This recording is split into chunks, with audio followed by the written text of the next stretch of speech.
Thank you. Thanks, Blake, for the introduction. It was a Friday afternoon on the 14th of March when Ashish and I were wrapping up our last meeting for the week. And suddenly, we got a Slack notification from our automated detection system. Something about this detection seemed off, so we immediately started investigating and soon came to this conclusion that the TJ Action's changed files GitHub Action had been compromised. We could hardly believe what we saw because of the impact that this would have. Within 15 minutes of receiving that Slack notification, I had created this GitHub issue on the TJ Action's changed files repository, informing the maintainer and everyone else that this GitHub action had been compromised. The next day, a high-severity CVE was published that confirmed that all versions of this action had indeed been compromised. This was done purposely, and this GitHub action had been weaponized to steal CI/CD credentials from all pipelines that were using it. Step Security Hardened Runner, which is our product, which is an EDR for CI/CD environments, was credited for discovering this incident. And it was because of an anomalous outbound network call that this GitHub action made that it was discovered. A few days later, CISA, the Cybersecurity and Infrastructure Security Agency, published a cybersecurity advisory urging organizations to remediate this issue. This was now no longer an open source hygiene issue, but something of national security importance. And CI/CD supply chain attacks had officially gone from theory to reality. And this is because TJ Action's changed files was not any component, but something that was being used in over 23,000 public repositories.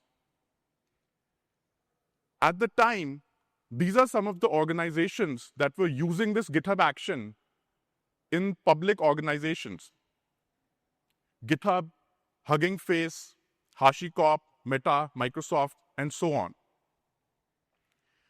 And not just in public GitHub organizations, but this action was used in thousands of private repositories across organizations of different sizes. So in this talk, Ashish and I will look into how this attack was detected, what was the compromised action doing, how did this action get compromised in the first place, how did organizations respond to this, and what lessons can we learn.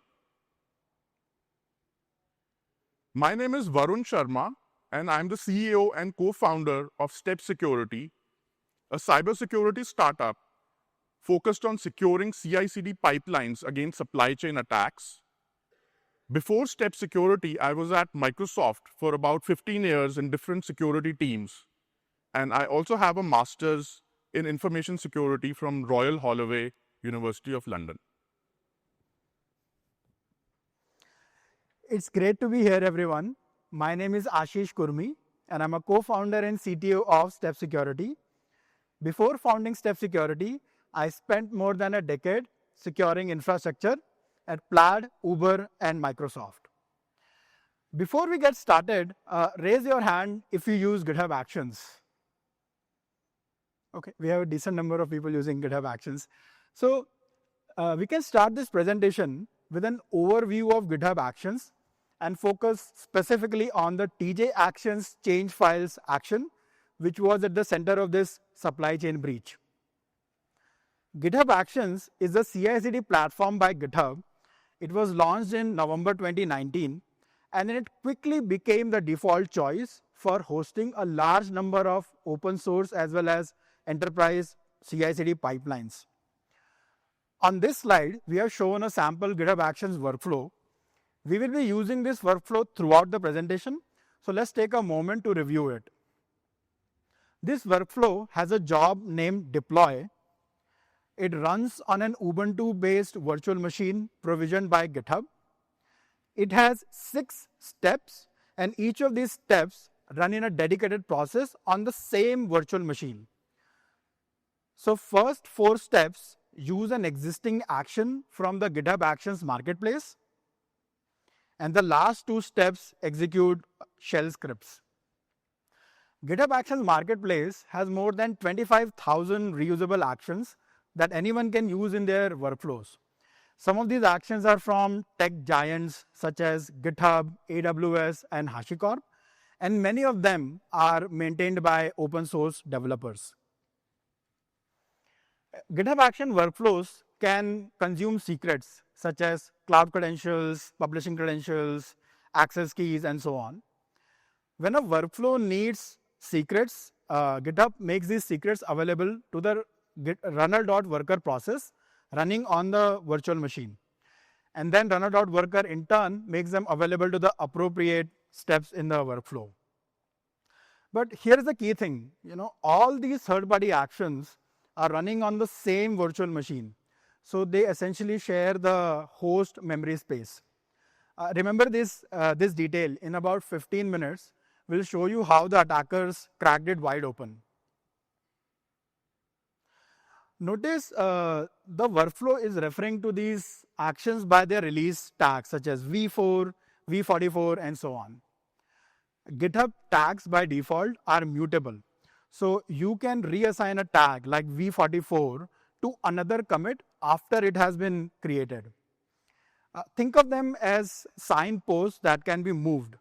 Today, v44 is pointing to a legitimate commit, but tomorrow an attacker can point it to wherever they want. This is one of the foundational weaknesses the attackers exploited in this supply chain attack. Now let's focus on the TJ Actions change files action and understand why this action is so popular. It does one thing. It figures out the list of files that are being modified in a given commit or pull request. So in our sample workflow, if the PR modifies files either in the infrastructure or Terraform directories, it executes the Terraform deployment steps. If not, these steps are skipped.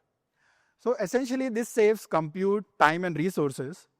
And this is why this action is used everywhere, from internal tools to production pipelines. Next, we can look at a demo run for this workflow. We have configured this workflow so that it runs anytime a code change is pushed to the main branch. So in this demo, we will create a pull request with a change in the Terraform directory. Next, this pull request will get merged to the main branch, and then this will cause GitHub to trigger a workflow run with a sample workflow. So let's look at this demo video. So here's the workflow, and here's the pull request. This pull request is merged, and GitHub has triggered a workflow run.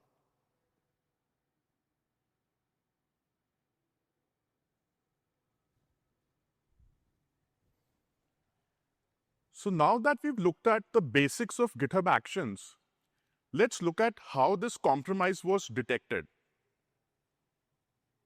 If you were to take that workflow that Ashish showed and run it again and again and monitor the outbound network calls made by that workflow from the CI/CD runner, you would see something like this.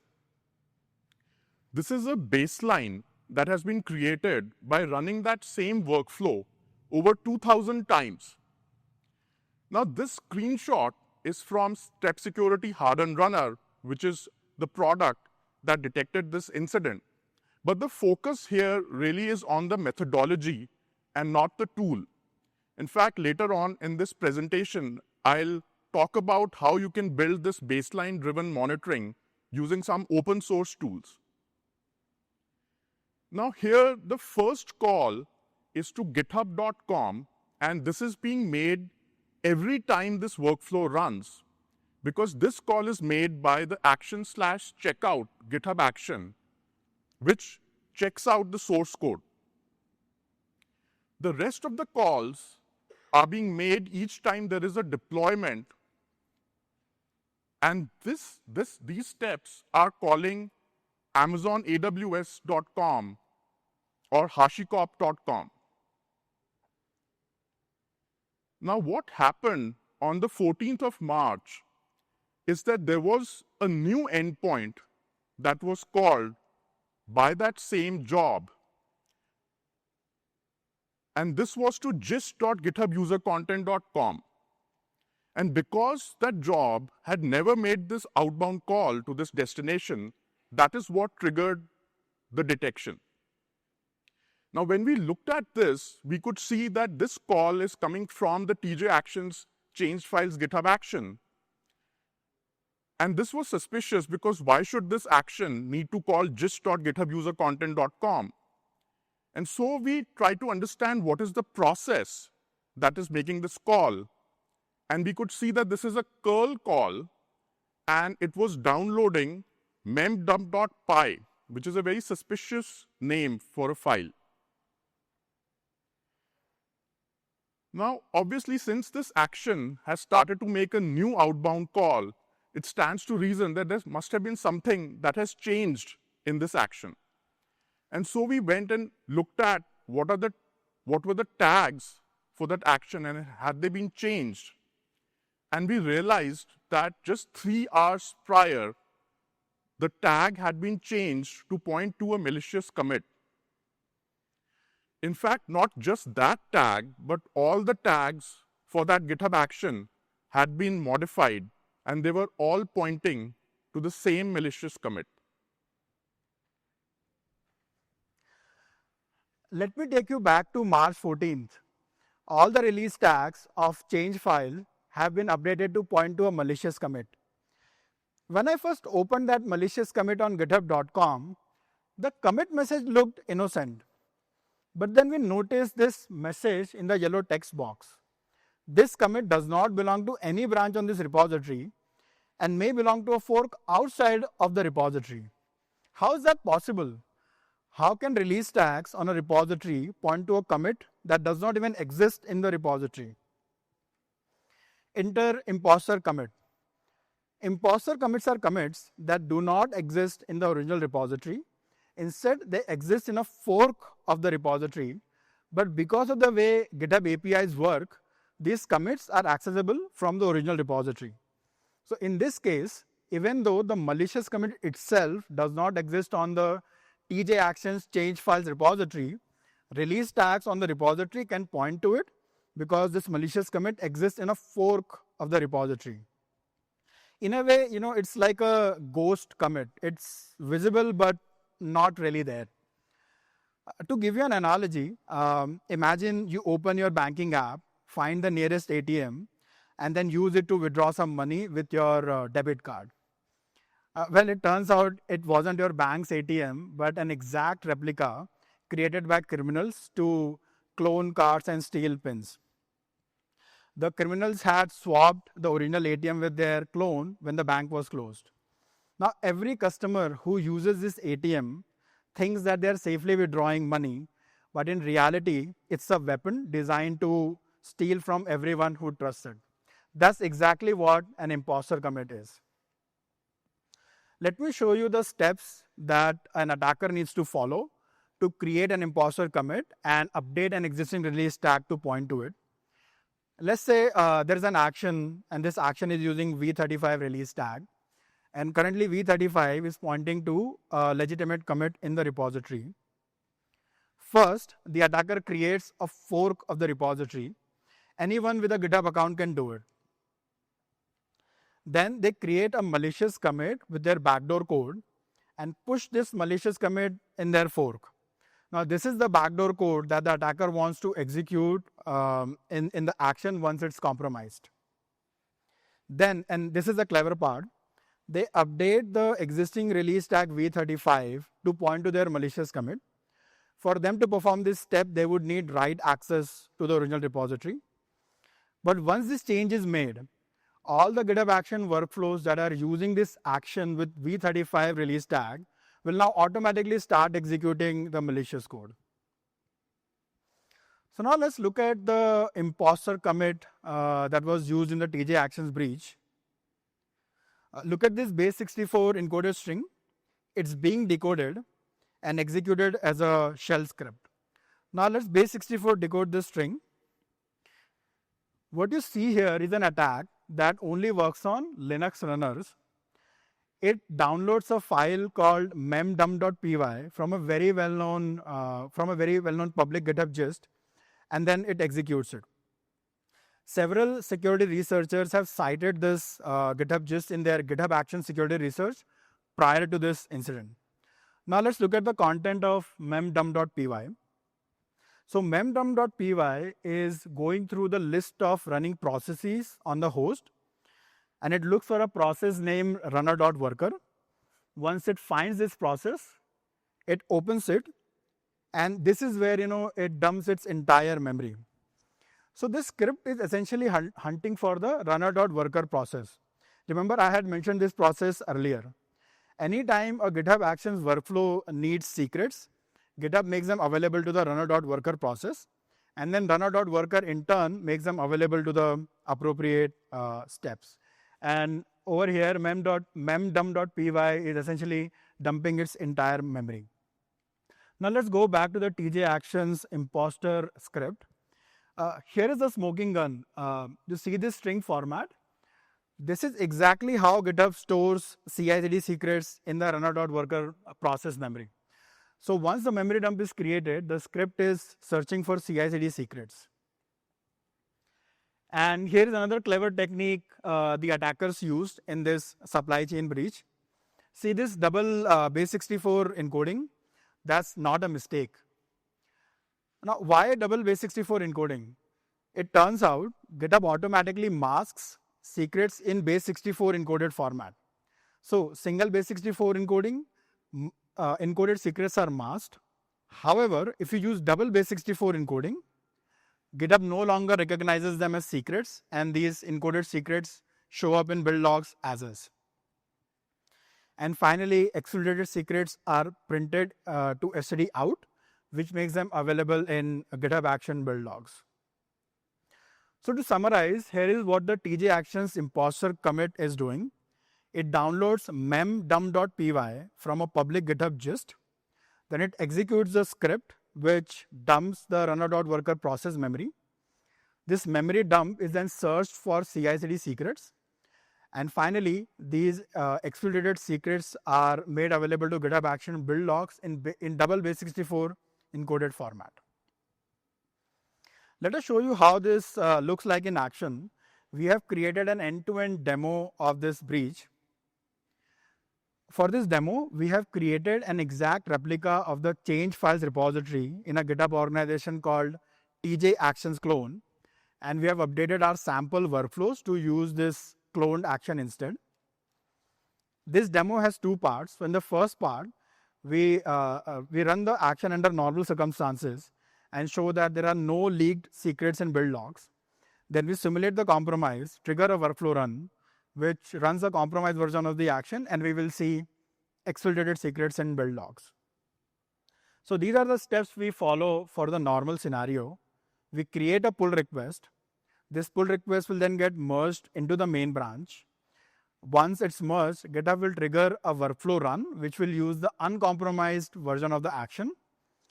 And then we'll see that it behaves as expected. So let's look at this demo video.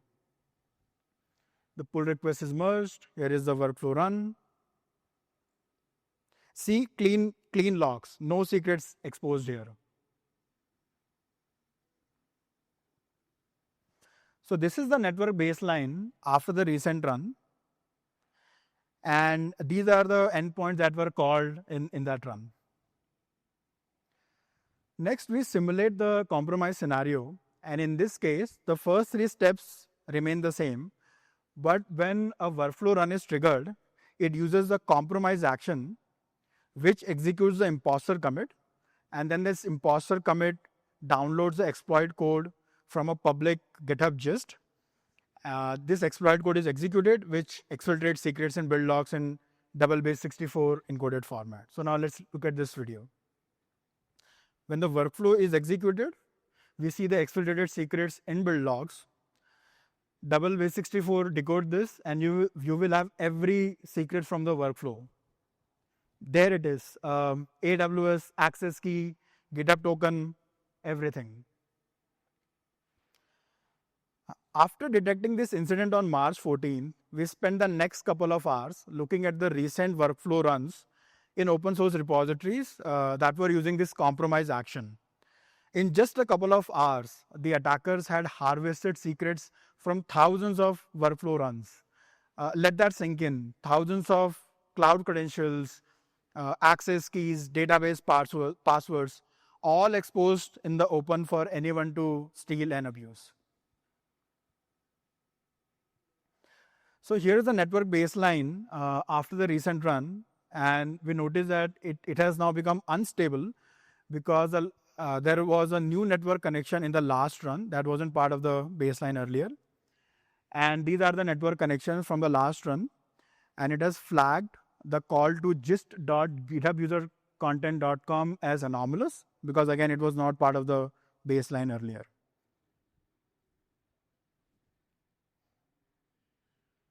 So now that we've seen what this compromised action was doing, let's try and understand how this action got compromised in the first place. So the TJ Actions changed files GitHub Actions repository had a workflow that was using the TJ Actions ESLint changed files action. And this action was a composite action, which means it was made up of different actions. And one of them was the review dog / action setup GitHub action. And it was actually this action which was first compromised, which then later led to the compromise of the TJ Actions changed files action. So on the left, you can see a screenshot of test.yml, which is a workflow in the TJ Actions changed files repository, which is using the ESLint changed files GitHub action. And you can see a secret there, which is the pat_token, which is a persistent personal access token, which was compromised and led to the compromise of the TJ Actions action. And on the right, you can see how the ESLint changed files action is implemented and that it is using the review dog action -setup v1 tag. When the review dog action was compromised, what it did was very similar to what the TJ Actions changed files action was doing after compromise. There was a malicious imposter commit created in a fork, and the v1 tag of that action was changed to point to it. This is what the malicious imposter commit was doing. Instead of downloading the mempy file from gist.githubusercontent.com, it actually had that contents of that file embedded within the commit. And so when base64 decoded, it is the same file which was used in the TJ Actions changed files compromise to dump the CI/CD credentials from runner worker process. And this is how those dumped credentials looked. And so when TJ Actions changed files ran that workflow, it was using review dog, and that persistent personal access token got leaked in the build logs, and then the attacker took that and changed the tags of the TJ Actions changed files action. So how was the compromise of review dog action identified? It was based on a post on X by independent security researcher Adnan Khan, and he was looking to figure out how was the TJ Actions changed files action compromised, and he had a hypothesis.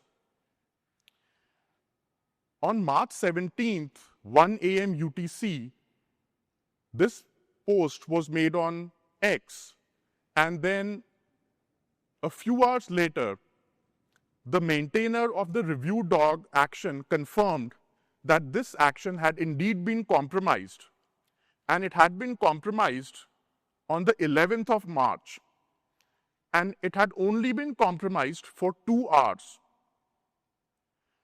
So how was Adnan Khan able to figure out that this was compromised? It was because if you looked at the workflow runs during those 2 hours, you would see that the review dog action v1 major tag was pointing to a commit which was not in that repository. It was an imposter commit. So when GitHub Actions runs a workflow, it prints out the major tags and what they point to in the build log. And that is how it was identified that review dog had been compromised earlier for a couple of hours. So now let's look at how was the review dog action compromised. There was a design flaw wherein if you created a pull request in any of the review dog actions organization repositories and that pull request was approved and merged, you were automatically granted write access to the review dog actions GitHub organization. And so a large number of maintainers had write access to it. And the review dog action setup was compromised by stealing the personal access token from one of those maintainers, which was compromised from the spot_bugs repository. And this itself was compromised by another personal access token, which was compromised from the spot_bugs/sonar-find-bugs repository, which was in turn compromised because of a pawn request vulnerability in that repository. And so here you can see this chained supply chain attack, which started off with a pawn request vulnerability leading to the compromise of the review dog action, which then led to the compromise of the TJ Actions changed files action, which was being used by over 23,000 public repositories. This is the overall timeline of the investigation. On the 14th of March, we identified that the TJ Actions changed files action had been compromised. For the next 3 hours, we informed the community about it, informed the maintainer, and also informed some of the public repositories that had leaked credentials. The next day at 2 p.m. UTC, GitHub removed the TJ Actions changed files repository. And as a result, all the workflows that were using it stopped working. So for almost 24 hours, all workflows that were using TJ Actions changed files had leaked credentials in the build log. At 10 p.m. UTC that day, GitHub restored that repository. It had been cleaned up and none of the tags were malicious now. And then on the 18th of March, it was identified that it was the review dog action that had first been compromised and had led to the compromise of the TJ Actions changed files action. The attackers were clever. Let me show you how they tried to stay hidden. The TJ Actions imposter commit downloaded the exploit code from a GitHub-owned domain, gist.githubusercontent.com. This domain has a high domain reputation rating, and that's why almost all endpoint detection and response agents and other runtime security solutions blindly trust it. The review dog imposter commit had the exploit code embedded in it. So when the review dog imposter commit was executed, it did not make any network connections to download the exploit code. Since imposter commits were used in both of these compromises, the repository activity appeared normal even when these compromises were active. So if you were to go through all the branches on these repositories and look at their commit history when these incidents were ongoing, you will not find any malicious code there. The attackers used several GitHub users to compromise the repositories, and in some cases, they tried to impersonate legitimate users.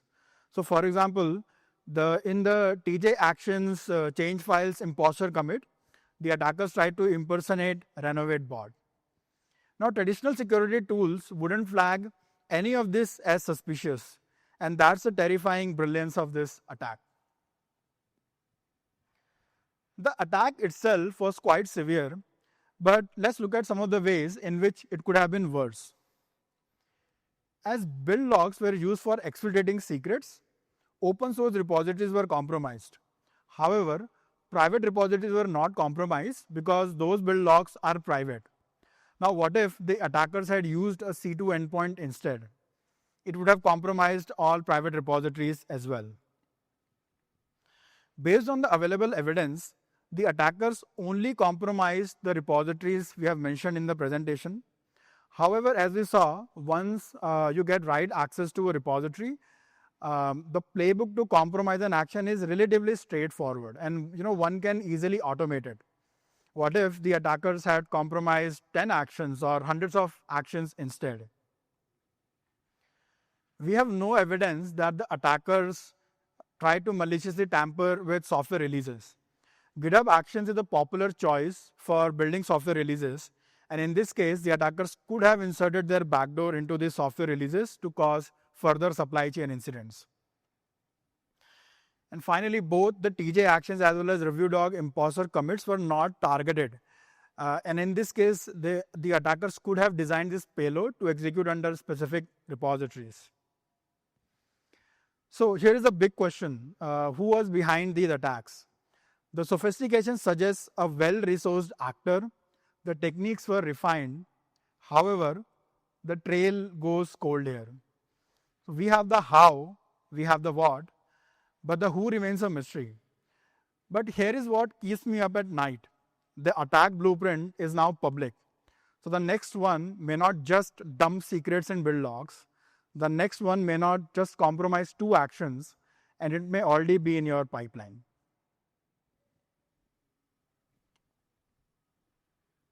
In this last section of this talk, let's look at some of the concrete recommendations and lessons we can learn from these incidents. The first one is about security monitoring for CI/CD runners. Now, a lot of organizations have security monitoring for their desktops and laptops, and they have security monitoring for their production environments.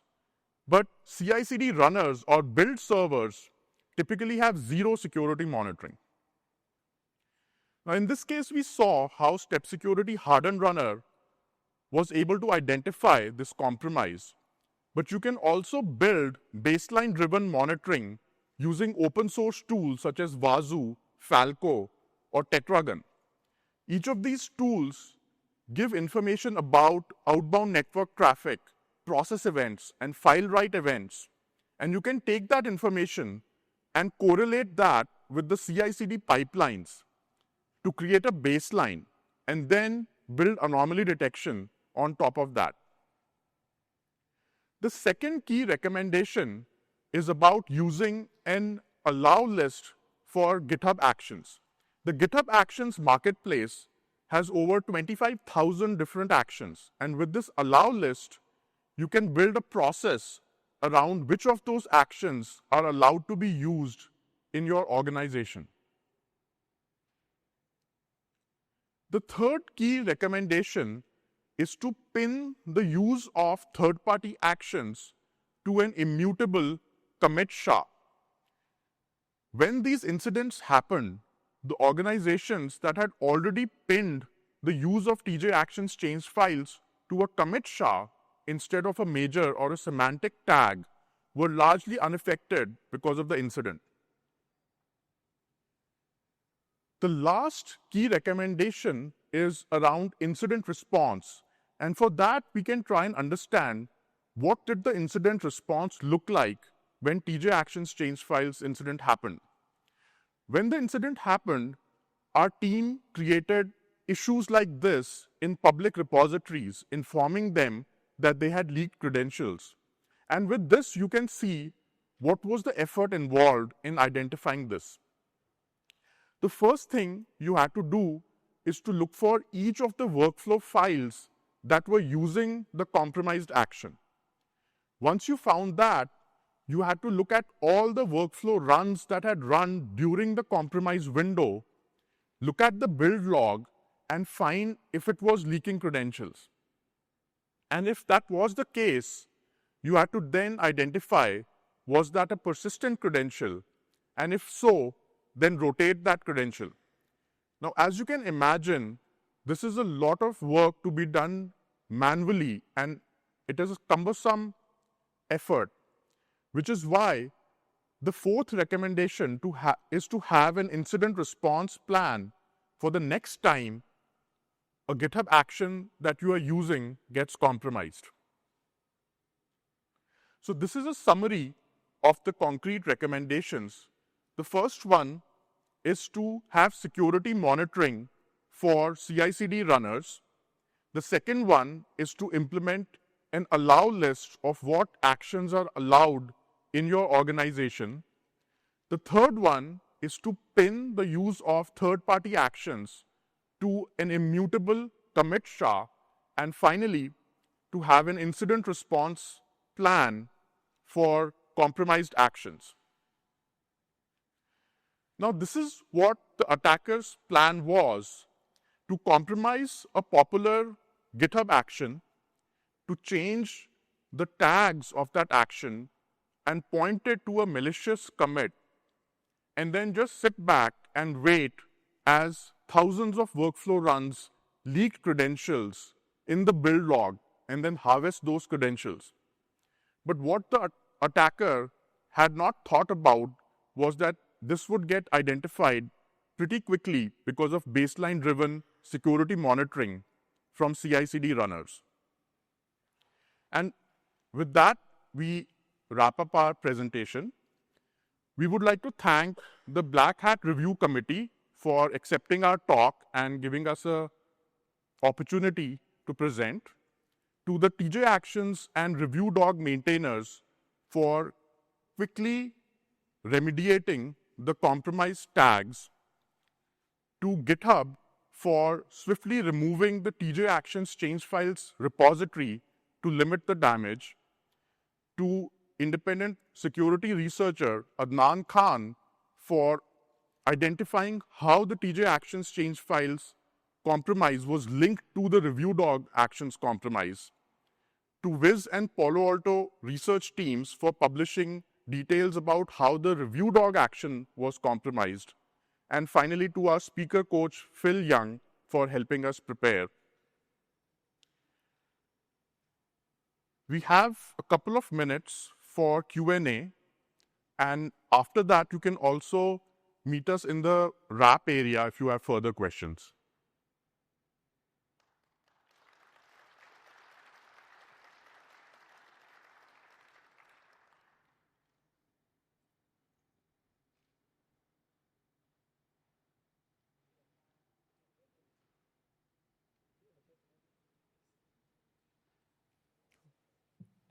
We're here. What part does commit signing play in avoiding problems like this, requiring verified commits and entering your repository? Yeah, so the question is, what role does commit signing play in this case? And that's a really good question. Now, what commit signing does is that you can sign your commits using additional credentials, and then you can set up policies around the use of commits that are not signed. For example, you can set up a branch protection rule, which says that if there is a pull request, it should only be allowed to be merged if those commits are signed. Now, in this case, the problem here is that when the workflows were using the TJ Actions change files action, they were already trusting the major tag. And so when that tag was changed to a imposter commit, there is no place in there for GitHub to verify it at runtime.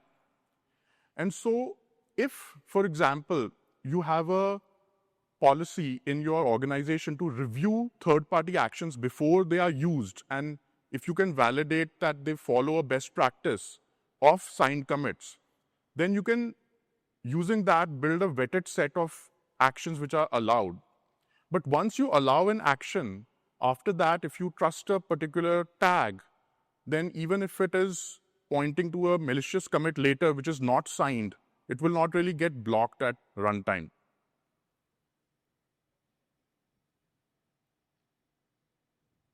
I think we are over time. Yeah. We are done, and if there are any further questions, we'll be in the wrap area. Thank you. Thank you.